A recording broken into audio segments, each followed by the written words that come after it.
அஸ்ஸலாமு அலைக்கும் அன்பான தமிழ் உறவுகளே, நல்லா இருக்கீங்களா? மனுஷனுக்கு மூச்சு விட்டால் தான் உயிர் வாழ முடியும். ஆட்டோவுக்கும் அதே மாதிரி இருக்குது. இன்ஜினுக்கு சரியாக காற்று போகலன்னு வச்சுக்கிங்க, இன்ஜினே சீஸ் ஆகிடும். அதனால் அப்போ அதை சுத்தம் செய்யணும். என்ன செய்யணுன்னாக்கா, ஏர் ஃபில்டரை அடிக்கடி கலட்டணும்.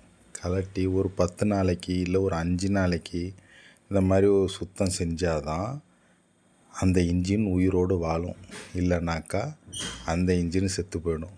அதுக்கப்புறம் ஒன்றும் பண்ண முடியாது. மண் படிஞ்சிருக்கு, எவ்வளோ படிஞ்சிருக்கு பார்த்தீங்களா? ஃபுல்லாக அவ்வளோ மண் படிஞ்சிருக்கு. இதை சுத்தம் செஞ்சால் தான் இன்ஜின் நீடித்து உழைக்கும். இதேமாதிரி நம்ம ஃப்ரெண்டோட வண்டி அதே மாதிரி தான். இதுக்கு பின்னாடி லைட்டாக உடஞ்சிருந்துருக்கு. அது வழியாக மண் போய் இன்ஜினே சீஸ் ஆகிடுச்சு. அதனால் மெயினான முக்கியமானது என்ன, 2 நாளைக்கு 3 நாளைக்கு ஒரு தடவை க்ளீன் பண்ணி போட்டிங்கன்னாக்கா இன்ஜினும் லாங் லைஃபாக வரும். அதனால் நான் முதல்ல இதை க்ளீன் பண்ணலான்னு முடிவு பண்ணிட்டேன். நான் ஃப்ரெண்டு சொன்னான், என் இன்ஜின் இதை சுத்தம் பண்ணாததுனால பின்னாடி ஓட்டை எங்கேயோ விழுந்துருச்சு போல், அதை வச்சு டேப்பு வச்சு அடைச்சிருக்கான். அதை அடைச்சும் என்ன ஆகிட்டு, அது வழியாக மண் போய் இன்ஜினுக்குள்ளே அடைஞ்சி என்ன ஆகிடுச்சு, இன்ஜினு சீஸ் ஆகிட்டு. அதனால் ரொம்ப கவனமாக இருங்க. மனுஷனுக்கு எப்படி மூச்சு விடுறது முக்கியமோ, அதில் எதோ அடைச்சிக்கிட்டால் செத்து போயிடுவானோ, அதே மாதிரி ஆட்டோ இன்ஜினுக்கும் மெயினானது என்ன, ஆட்டோ வாங்கிறது முக்கியம் இல்லை. இதே மாதிரி நான் முதல்ல ஆட்டோ வாங்கும்போது இதெல்லாம் எனக்கு தெரியாது.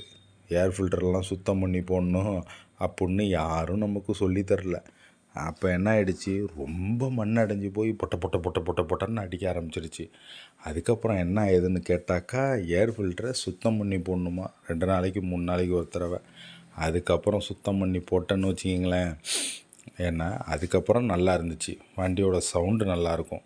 ஏன்னா அந்த மூச்சு விடுற மாதிரி அந்த ஏர் ஃபில்டர் வழியாக காற்று போயிட்டு வந்தால் தான் இன்ஜின் உங்களுக்கு எந்த ஒரு பாதிப்பும் இல்லாமல் லாங் லைஃப் வரும். ஒரு 2-3 வருஷம், ஒரு 5 வருஷம் இப்படி வரணுன்னாக்கா முதல்ல இதை நம்ம தெரிஞ்சுக்கணும்.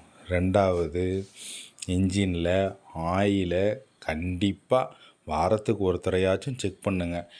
ஆயில் இல்லைனாலும் இன்ஜின் சீஸ் ஆகிடும். அப்புறம் குரோன் ஆயிலு,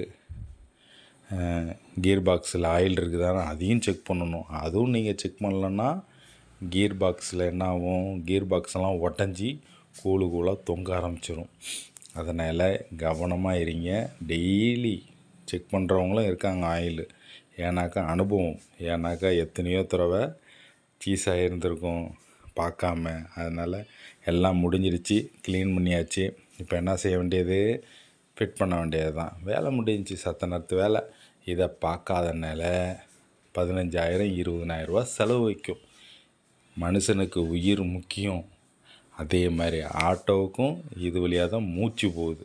அதனால் கண்டிப்பாக இந்த விஷயத்தை நீங்கள் பார்க்கணும். நம்ம சேனலை சப்ஸ்கிரைப் பண்ணுங்கள், ஷேர் பண்ணுங்கள். இது பிடிச்சிருந்தா உங்களுக்கு லைக் பண்ணுங்கள்.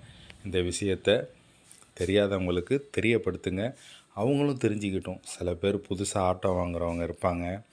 அதனால் அவங்களும் இந்த விஷயத்தை தெரிஞ்சுக்கிறதுனால ஒன்றும் தப்பு கிடையாது. அதனால் தெரியாதவங்களுக்கு ஷேர் பண்ணுங்கள். அன்பான உறவுகளே, எல்லாம் நல்லா இருக்கீங்களா? பாய் பாய், see you.